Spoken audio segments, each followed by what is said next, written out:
A nossa ideia fulcral é convidar o público a fazer uma viagem. Uma viagem que é ao mesmo tempo física e metafórica. No fundo, é participar na viagem da humanidade. Então, a certo momento, foram os portugueses que conseguiram dar o grande salto. E dar o grande salto partindo à descoberta dos oceanos.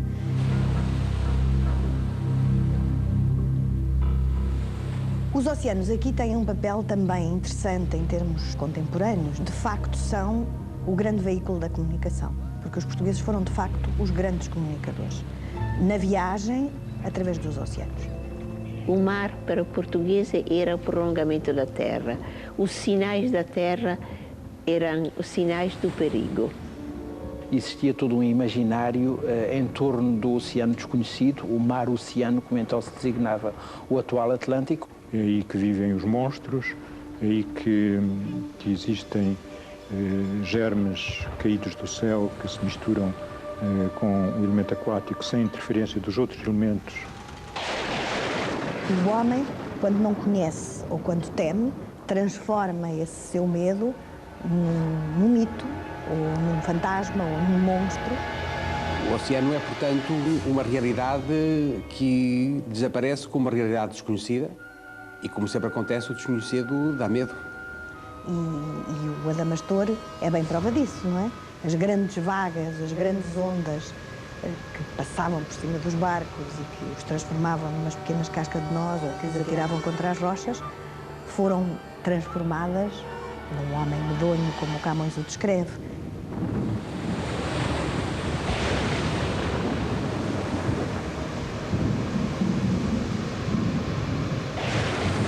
Os cartógrafos transpunham para as cartas de marear, as cartas náuticas, toda a mitologia existente na Idade Média.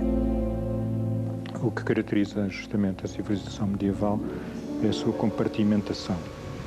São poucos os homens que têm uma visão global do universo.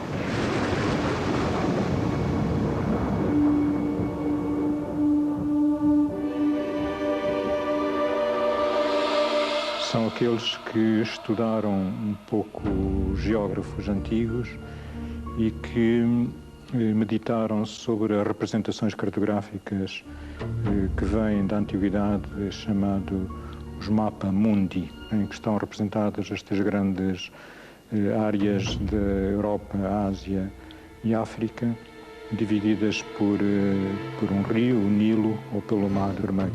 Tudo se organiza em torno dessa imagem, que é rodeada por um círculo de água, que é o oceano, e é uma representação esquemática de um oceano de limites desconhecidos. Nós tínhamos com o mar uma relação amigável, fácil, porque a nossa costa, de facto, é enorme. E, portanto, havia toda uma relação antiga com o mar. Os descobrimentos, entre outras coisas, foram uma aventura que começou para além de vencer as distâncias e vencer o mar, começou por ser também o vencer-se a si próprio e vencer os homens nos seus temores e nas suas ansiedades.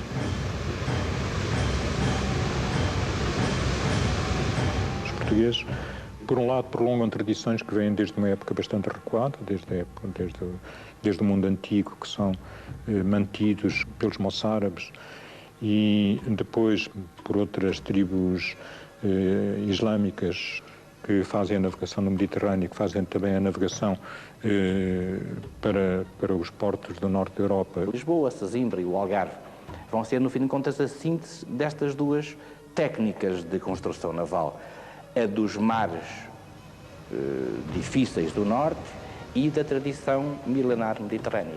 E os portugueses aprendem um pouco com isso. Convém não esquecer que as grandes linhas de comunicação marítima da época, que ligavam o Mediterrâneo ao Mar do Norte e ao Báltico, faziam com que o maior tráfego se processasse precisamente ao longo da nossa costa. De modo que nós, embora em termos geográficos estivéssemos situados no extremo sul-ocidental da Europa, em termos de rotas marítimas estávamos situados no centro das grandes comunicações da época. Uma coisa interessante é que em Portugal, nesta época do começo dos descobrimentos, houve uma população científica multicultural, quer dizer, os partos árabes, dos judeus e também dos cristãos, sobretudo na matemática e também na cartografia.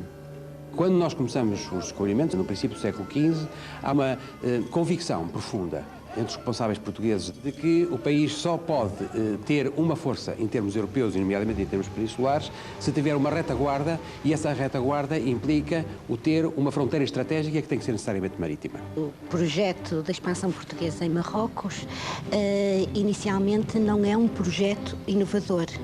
É um projeto que surge na linha de continuidade de uma expansão iniciada a nível da Península Ibérica, portanto, do movimento da reconquista cristã, de reconquista de terras aos mouros, não é? Portanto, nesse sentido, a expansão em Marrocos surge como uma continuidade, mas para além do espaço continental. Há um momento, há uma motivação de conquista de Ceuta, mas depois, a partir do momento em que há um alargamento, naturalmente que o mundo alarga-se também, as perspectivas alargam-se, as motivações também se alargam.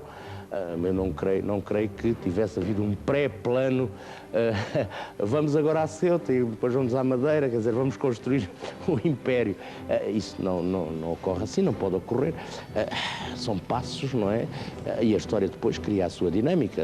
Eu penso que, em relação à expansão, isso terá funcionado. Quer dizer, Ceuta é um momento, a partir desse momento outros horizontes se abrem. À medida que se vão desenvolvendo outros rumos da expansão portuguesa, nomeadamente o rumo da colonização das ilhas atlânticas e o rumo da exploração da costa ocidental africana, eu diria que progressivamente há como que uma integração, uma articulação da expansão marroquina no restante império. Ia comprar-se a Marrocos os tecidos, as mantas, não é? Os anbels, iam-se comprar as mantas ou iam-se comprar os cavalos que se vendiam na costa africana. Com esses produtos trazia-se ouro ou trazia-se escravos. O ouro depois servia para compra de produtos tecidos, nomeadamente, não é? Latões, cobres, etc., que depois eram também utilizados para o comércio dos escravos, para comprar os negros africanos. Quer dizer, há uma articulação das economias no espaço português. Os 40 anos dos governos de João II e da Manuel foram 40 anos decisivos na história da humanidade, embora eles nem tivessem bem a noção de que isso tinha acontecido. As grandes viagens de descobrimento ocorreram precisamente nestes 40 anos. A viagem de Bartolomeu Dias, a viagem de Cristóvão Colombo, a viagem de Vasco da Gama, a viagem de Fernão Magalhães. Estas 4 viagens transformaram fantasticamente, não é só a visão do mundo, é que abriram estradas marítimas, abriram a Rota do Cabo, abriram rotas regulares para as Américas e, portanto, aumentaram a velocidade do movimento das próprias mercadorias, e essa velocidade aumentou porque havia um comércio extremamente desigual e que punham as pessoas loucas. O Índico aparece na Idade Média, e sobretudo na primeira Idade Média, como o oposto ao Mediterrâneo. É o outro Mediterrâneo, o Mediterrâneo do sonho. Este Mediterrâneo de cá é aquele que nós conhecemos, portanto, é o da realidade sofredora, é o da realidade das limitações materiais, é a realidade dos embates, dos conflitos, dos debates, da divisão entre os homens. A Índia é tudo o contrário, é o oposto disso. É o Mediterrâneo, como eu dizia há pouco, onírico, é a abundância, é a felicidade, é a riqueza. Praticamente havia notícia de toda a Ásia, até o Japão, porque o Japão, Marco Polo fala dele, não é? O Chipango, Japanquo, o país do sol nascente. Não houve nenhum país propriamente que fosse descoberto pelos portugueses, embora alguns fossem conhecidos de uma forma muito tosca e rudimentar, como se vê pela cartografia, que é muito distorcida, mas sabia-se da existência de quase tudo. Mas, de uma maneira geral, o conhecimento era desatualizado. Há pouca informação sobre o Oriente, e daí que, tanto no mundo muçulmano como no mundo cristão, os geógrafos copiam os livros antigos e, portanto, veiculam informações desatualizadas. E o rei português quis mesmo saber informações mais concretas. Em simultâneo com o envio do Bartolomeu Dias para tentar a passagem no sul da África, ao envio daquela missão do Pedro da Covilhã e do Afonso de Paiva, que percorre o Índico. O facto do Pedro da Covilhã ter expedido a informação não quer dizer que tenha chegado. Eu estou convencido que não chegou. Se de facto percorreu toda a metade ocidental do Oceano Índico, devia ter transmitido informações mais concretas para a corte. Tudo leva a entender que o Vasco da Gama não sabia exatamente onde ia. Sabia que ia para a Índia, mas não sabia exatamente onde ia. Que sabia-se alguma coisa de essencial, nomeadamente que, uma vez chegado às praças orientais, a Melinde, era possível arranjar um piloto que que dirigisse a navegação. O nome de Calicut só aparece no diário da viagem de Vasco da Gama em Melinde, onde diz que o rei de Melinde lhes deu um piloto que os levasse a uma cidade que chamam Calicut, que dizem que é muito importante. Portanto, a maneira como está escrito dá a ideia que eles só em Melinde é que tomaram conhecimento da existência de Calicut. Não se sabia, por exemplo, qual era a prática comercial. E temos aquelas ambiguidades da chegada do Gama à Índia. O Vasco da Gama levava para o Samorim de Calicut os presentes que os portugueses mandavam aos sobas da costa da África. Quer dizer, um barrilzinho de vinho, um barrilzinho de mel e um barrilzinho de azeite, não é? Um presentinho sadoio, causou escândalo em Calicut e diz lá do Diário da Viagem de Vasco da Gama que os mouros começaram a rir, dizendo que nem o mais pobre mercador de Meca dava um presente tão reles ao rei de Calicut, que estava habituado a receber ouro e brilhantes e outras coisas. Bom, há aqui mal-entendidos, que são mal-entendidos de falta de informação. Seguramente que se sabia muito pouco da Ásia, mas rapidamente se recupera o conhecimento. Se a imagem do Oceano Índico, da metade ocidental do Oceano Índico, começa a ser clara a partir do mapa de Cantino, em 1502, depois a imagem do Extremo Oriente e do arquipélago asiático torna-se clara a partir de 1511, gradualmente. A partir de 1516, até os meados do século XVI, depois o que se aprofunda é o conhecimento do interior. A abertura da Rota do Cabo vai, digamos assim, abrir um grande canal que se vai misturar com outras rotas, com outros caminhos que já estavam abertos e que os portugueses começam a navegar, mas em boa parte com o know-how dos orientais e em boa parte com os próprios homens orientais, porque os portugueses são a minoria nessas rotas oceânicas orientais. Portanto, há que penetrar, entrar nos circuitos regionais, ou, digamos, da Índia para a Índia. Verifica-se que para se ter o ouro monomotapa é preciso ter acesso aos tecidos do Guzarat, portanto vai-se estabelecer aqui uma ligação local, não é? Depois verifica-se que para chegar ao cravinho é preciso ter também acesso aos tecidos e, portanto, isto vai levando a que, a pouco e pouco, se vá alargando este interesse, motivado sempre por a linha mercantil, não é? Que vai até, digamos, inclusive ao Japão. Há todo um conjunto articulado de soluções económicas que eu penso que fez, de facto, a grande força do Império Português. O Império Português tinha escassas possibilidades militares e, no entanto, ele sustentava-se. E sustentava-se porquê? Porque havia equilíbrio nas várias produções que se articulavam em todos harmónicos. Por exemplo, a carreira da Índia não foi somente uma ligação marítima entre Lisboa e Goa ou Cochin, mas também uma ligação entre a Ásia e mesmo o próprio Brasil. Muitos navios voltando para o Portugal entraram em portos brasileiros e também venderam mercadorias asiáticas, mesmo Biombos Nambam, no Brasil. E também houve estes pontos de articulação, poderia chamá-los, por exemplo, os Açores, os Cabo Verdes, e mesmo até certo ponto São Tomé e Príncipe, do ponto de vista do tráfico de escravos. E quais são as novidades deste império? É o seu pluralismo, a pluralidade das formas políticas, que permite uma sua utilização diferenciada em contextos políticos também diferenciados. Bem, e, por outro lado, o mar. esse mar que separa as partes do Império, as une ou as separa, por vezes com viagens que duram mais de um ano. Dom Manuel, em 1498, ordenou a Duarte Pacheco Pereira, conforme o próprio revela na sua obra Esmeralda Decit Orbis, que efetuasse explorações na parte ocidental do Novo Mundo. E, portanto, da conjugação das informações resultantes das explorações feitas por Duarte Pacheco Pereira, com a observação, as observações efetuadas no decurso da viagem de Vasco da Gama, conjugando esses dados com os resultados da terceira viagem de Cristóvão Colombo, que partiu em 98 e que pela primeira vez encontrou o continente americano. Conjugando todos esses dados, não era nada difícil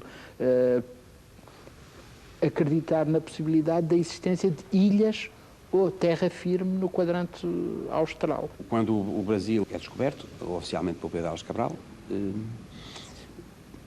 o Brasil não é o Brasil ainda, é uma ilha, é uma das múltiplas ilhas que eles pensavam que se encontravam no Atlântico Ocidental, e o Brasil representa, de alguma forma, o ponto extremo ocidental do mar reservado para os portugueses do Tratado de Tordesilhas. A viagem de Pedro Álvares Cabral é, de alguma forma, a viagem, passa a expressão, de tomada de posse do espaço marítimo que foi reservado a Portugal pelo Tratado de Tordesilhas. A sociedade brasileira luso-brasileira vai nascer espontaneamente nas primeiras décadas de ligações voluntárias ou não entre portugueses e ameríndias. O grosso dos colonizadores portugueses eram homens e a maioria deles solteiros. E, portanto, não havendo mulheres brancas, eles adotaram o padrão indígena, muitos deles, da poligamia, e passaram a ter, muitos deles, várias mulheres. É o caso do chamado Adão pernambucano, Jerónimo de Albuquerque, que, apesar de estar casado com uma europeia, vai ter várias mulheres indígenas e vai procriar em tão grande quantidade que vai ganhar esse epíteto de Adão pernambucano, a tal dimensão da prole que ele deixou. Com o decorrer dos séculos, verificou-se também uma miscigenação, que já não é só entre portugueses e ameríndios, mas também em que entra o elemento africano, dando origem a uma série de combinações possíveis entre portugueses e africanas, entre índios e africanas e entre os vários cruzamentos possíveis, dando origem a uma miscigenação que vai englobar essas três componentes étnicas, luso, ou ameríndio ou africano. Os descobrimentos são, por definição, a ruptura desse espaço compartimentado, não é? Portanto, já não é mais possível ver o mundo como um conjunto de áreas isoladas umas das outras e em que o que é necessário é defender-se contra a ameaça dos mundos externos. O que é necessário é empreender a viagem e conhecer esse mundo na sua totalidade. Isso não é só uma atitude portuguesa, é uma atitude europeia e isso é extremamente importante para a passagem do mundo medieval ao mundo moderno. Eu baseio-me no homem que fez uma reflexão sobre o Império Espantada, que é Eduardo Gomes Salles. E ele, referindo-se, portanto, à construção naval do final do século, em que são substituídos os navios médios por aquilo que ele chamava Babilónias, navios de 1000 toneias, queixavam-se que eram arrebanhados, jovens e mais ou menos à força para manobrar aquelas naus fantásticas. E alguns morriam só de imaginação. Nós sabemos, por exemplo, como era difícil, estou-me a reportar ao princípio do século XVII, como era difícil recrutar pessoas para as armadas da Índia. Em que, altura, tinham que ir aos carstas e meter-se lá os presos que lá estavam e depois mais escravos. Um tópico conhecido da literatura da época é que as tripulações dos barcos portugueses eram frequentemente, maioritariamente não portuguesas, ou de nativos ou mesmo de escravos. Isso quer dizer que não devia ser muito popular a ideia de ir para a Índia. É uma viagem em que, como diz uma fonte da época, praticamente só há céu, estrelas e água e horizonte marítimo. De modo que a viagem é simultaneamente uma viagem longa, magna, na distância, na ampliação de horizontes, mas uma viagem em que as pessoas vivem sós, em que as pessoas vivem fechadas. É como um universo fechado, durante o qual, durante meses, os homens vivem ali em condições que não são certamente condições de comodidade, mesmo para os padrões da época e muito menos para os padrões atuais. Naqueles momentos da calmaria, quando não há vento, havia a necessidade de passar o tempo. E o tempo era passado de formas muito curiosas.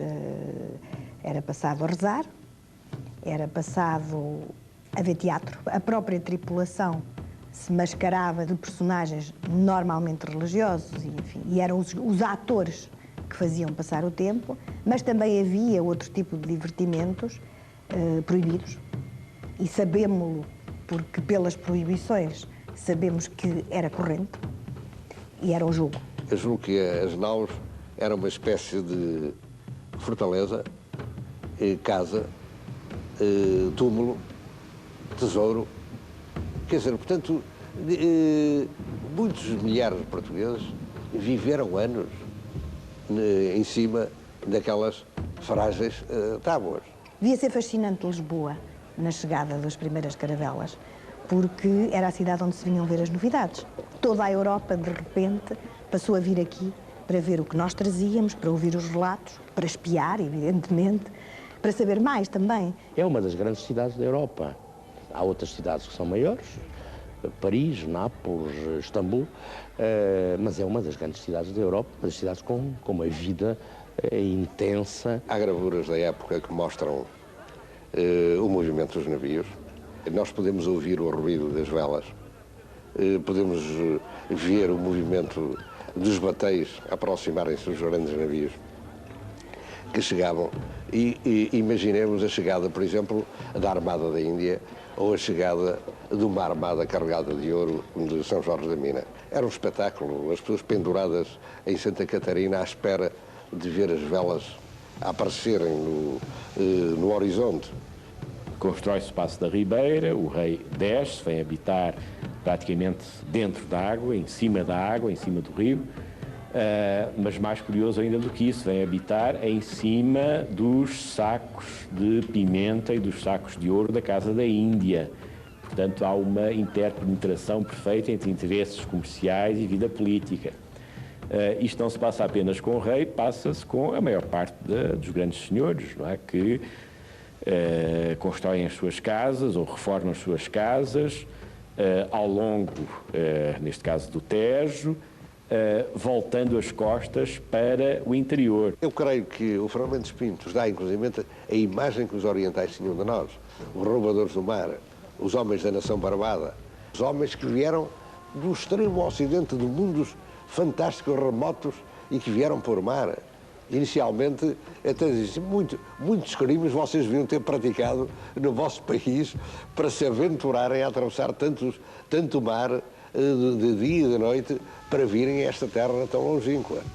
Há um texto do século XVI, de um padre Frois, que escreve de uma maneira quase, eu diria, jornalística. Hoje em dia diz-se em flash. As diferenças entre os costumes do Japão e os nossos. E, no fundo, o que é que ele diz? O Japão é o oposto. E lá diz, cá o luto é preto, lá o luto é branco. Cá pegamos nos copos com uma só mão, lá pegam com as duas mãos. Cá os meninos primeiro aprendem a ler e depois a escrever, lá aprendem primeiro a escrever e depois a ler. Portanto, no fundo, tudo lá é o contrário de cá. Mas lá também funciona. Mas aquilo é muito diferente do que é o nosso mundo. E, portanto, nós não somos só portugueses, nós somos europeus. É aí que, pela primeira vez, os portugueses, de alguma forma, desenvolvem e encontram as condições de contacto humano e as experiências históricas que lhes permitem, pela primeira vez, começar a pensar-se como verdadeiros europeus. Já não são simplesmente portugueses. 南蛮という言葉の意味をそのまま訳しますと、南の方の蛮人という言葉になります。最初出会ったポルトガル人を見た日本人は髪の毛の赤や金髪、あるいは体の大きさからしてそういうイメージがあったかもしれません。しかし後に豊臣秀吉が花見の会に南蛮服の着用を命じたり、あるいは街行く人がロザリオや十字架を身につけたということからすると、それは舶来に対する憧れであって別称ではなかったということが言えるんではないかと思います。Os problemas que a Índia levanta aos portugueses são muito diferentes dos problemas que levanta ao Brasil, pelo menos na sua fase inicial. Quando os portugueses chegam ao Brasil, eles encontram o homem que eles consideram que está no estado de inocência. Esse estado de inocência que tinha sido o estado de inocência onde nós também vínhamos. Quer dizer, nós no primeiro contacto com o Brasil não encontramos uma realidade diferente, encontramos uma realidade anterior, encontramos o nosso próprio passado. Quando se descobre a antropofagia e, sobretudo, quando se inicia a colonização e se começa a deparar com forte resistência das populações indígenas, há como que um corte entre a natureza maravilhosa da terra e a natureza diabólica dos seus habitantes. E essa modificação de visão do índio elevado à dignidade de rei mago, colocado como uma das figuras centrais no quadro da adoração dos magos de Grão Vasco, passa para a presidir ao inferno. E no quadro da escola de Jorge Afonso, aí o índio já não é o bom índio, mas sim o índio demónio que preside ao inferno devido à descoberta da antropofagia. Toda a arte portuguesa do século XVII foi profundamente influenciada pelo contacto, por essa verdadeira invasão de elementos do Oriente e que desde finais do século XVI começam a ser mesmo imitados aqui em Portugal, o caso da porcelana, que vem a dar a faiança portuguesa do século XVII, aquela faiança azul e branca, a imitar a porcelana chinesa, o mobiliário, talvez a própria talha, o azulejo, a azulejaria, os bordados, para já não falar de coisas mais óbvias como os tapetes de arraiolos, por exemplo, que pronto, isso ninguém discute, que são tentativas caseiras de cópias de tapetes orientais, persas, nomeadamente. No Códice Casanetense, eu diria que é uma visão mestiça. As imagens foram pintadas talvez por um indiano, ninguém sabe. Quer dizer, a legendagem está feita em português, mas do ponto de vista de estilo, etc., tem certas semelhanças com os estilos que temos de pintura na Índia Ocidental. Há algumas imagens, por exemplo, das mulheres indianas que estão mais ou menos nuas, que estão a tomar banho. Então, para um ocidental isto pode parecer chocante, mas de facto faz parte da tradição da representação indiana. Não quer dizer que não há uma relação de força, não quer dizer que não há uma relação de poder, mas dentro daquela relação de poder há também esta possibilidade de criar uma cultura que não é a cultura europeia, que não é a cultura puramente asiática, mas é uma coisa que tem elementos dos dois. Eu tenho o patriotismo português no sentido de ficar comovida quando ouço palavras portuguesas no Oriente, em Sri Lanka, que tem um romanceiro português que tem a capacidade de ficar. Os portugueses perderam todos os impérios, a Ásia já não tem nada de português, mas tem aquele fundo, não? Que tem a história da Bela Infanta, que se canta em Timor, que se canta em Sri Lanka, mas isto é formidável, isto é importante. Naturalmente que ao chegarem ao Oriente, os portugueses rapidamente tiveram de adotar nome para as coisas que não tinham nome em português. E é por isso que muitos nomes, há muitos préstamos asiáticos em português derivam do Malayala, porque foi o primeiro estabelecimento dos portugueses, foi no Malabar, e portanto foram buscar à língua local o nome, sobretudo, de frutos e plantas. Acho que houve poucas importações para o português das línguas africanas. Existe um léxico que faz referência a alguns 200 palavras africanas que foram importadas para a língua portuguesa. Da parte do Atlântico, da América, naturalmente tem bastantes palavras índias, ameríndias, que entraram no léxico português no Brasil.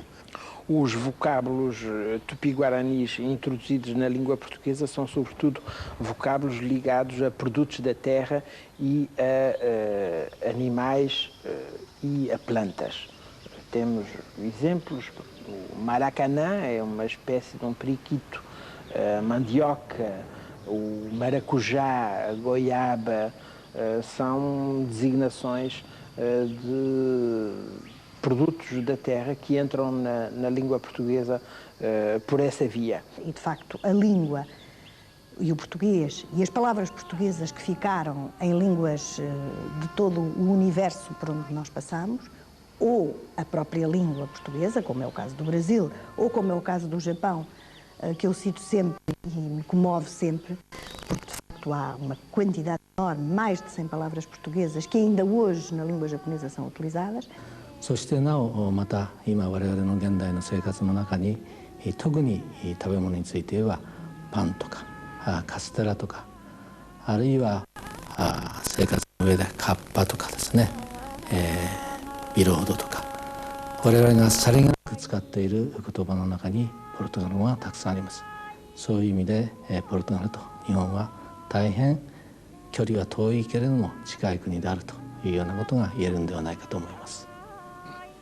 Eu penso que ficou uma certa facilidade em viajar, em afrontar mundos diferentes e em afrontar esses mundos diferentes sem preconceitos, sem grandes preconceitos do ponto de vista das estruturas mentais. Uma das características mais permanentes dos portugueses é a facilidade da miscigenação e isso mostra que não há uma repugnância insuperável nos contactos pessoais com outras civilizações e outras raças. Não é? E o português teve a força de pertencer a um povo de pouca gente. E ele, portanto, teve a sorte de se misturar com o outro. E esta é a força do Portugal, ter feito em toda parte povos que são ainda portugueses e são diferentes porque absorveram o outro. Mas aquele racismo que tiveram os outros povos, o português não teve. A coisa maravilhosa é o Brasil em que basta uma gota de sangue branco para ser branco e no norte da América até pouco tempo bastava uma gota de sangue preto para ser preto, não? Esta era a diferença. Eu diria que há 4 nomes que compõem, digamos, a galeria da transição, que é o Bartolomeu Dias, é o Cristóvão Colombo, é o Vasco da Gama e é o Pedro Álvares Cabral. Neste processo as coisas modificaram-se. Modificaram-se profundamente de tal maneira que eu penso que a modernidade é impensável sem esta globalização e sem este quebrar dos compartimentos, sem estas possibilidades de comunicação entre economias, entre sociedades, entre culturas. Quando a gente fala de globalização, as pessoas têm medo. Medo porque pensam que globalização quer dizer uniformização. Que o que vai criar é uma só cultura, que vai ser uma cultura dominante, como, por exemplo, a cultura americana, e todo mundo vai beber Coca-Cola e as coisas vão acabar mal, não é? Mas globalização não quer dizer precisamente isso, quer dizer contactos, formas sintéticas, formas de mestiçagem cultural e outras, e é isso que aconteceu no século XVI até um certo ponto. O que é que restou? Restou uma forte consciência nacional. Acho que restou uma fortíssima consciência de que, se quisermos, podemos ir longe. Eu, pessoalmente, tenho orgulho desse passado, mas é para o futuro que nós temos que nos voltar. Agora as navegações são outras e não são menos apaixonantes.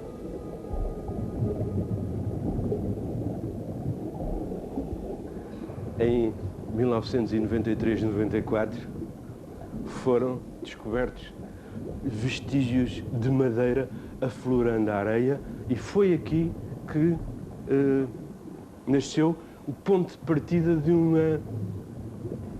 um itinerário de pesquisa, de uma preocupação. Temos que ir lá ver o que é aquilo.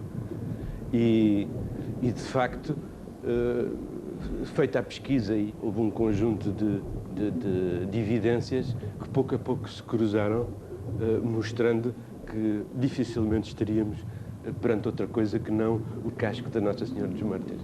Imaginem o que é, em circunstâncias de grande temporal de sudoeste, com vagas alterosas entrechocadas na zona de maior confluência e de violência da maré, um navio daquela tonelagem, no final, no extremo final de uma viagem tão longa, o que realmente representou como desespero. E foi aqui, à porta de Lisboa, à porta de casa, e mesmo à beira da costa, com o navio que se despedaça. As fontes documentais apontam, efetivamente, a espantosa dispersão da carga nos momentos subsequentes ao naufrágio. E apontam uma circunstância que é curiosíssima. Tal como um grande superpetroleiro dos dias de hoje que se rompesse em pleno rio, derramava o petróleo e era uma maré negra. No caso da Nossa Senhora dos Mártires, o petróleo era a pimenta. Eram 300 toneladas de pimenta.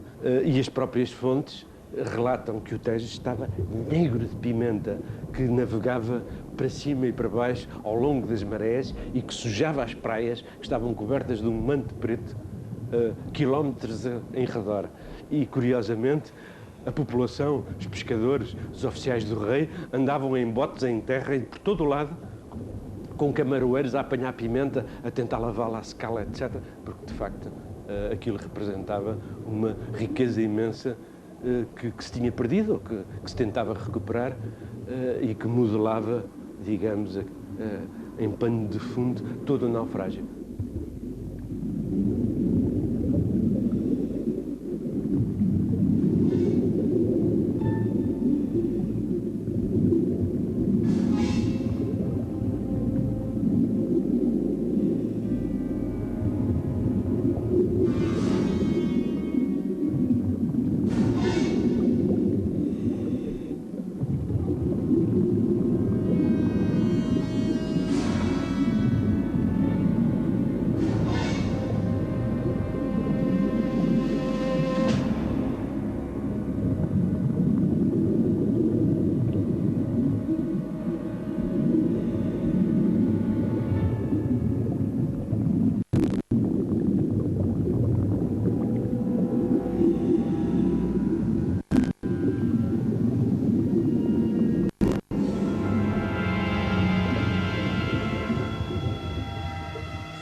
selvagem.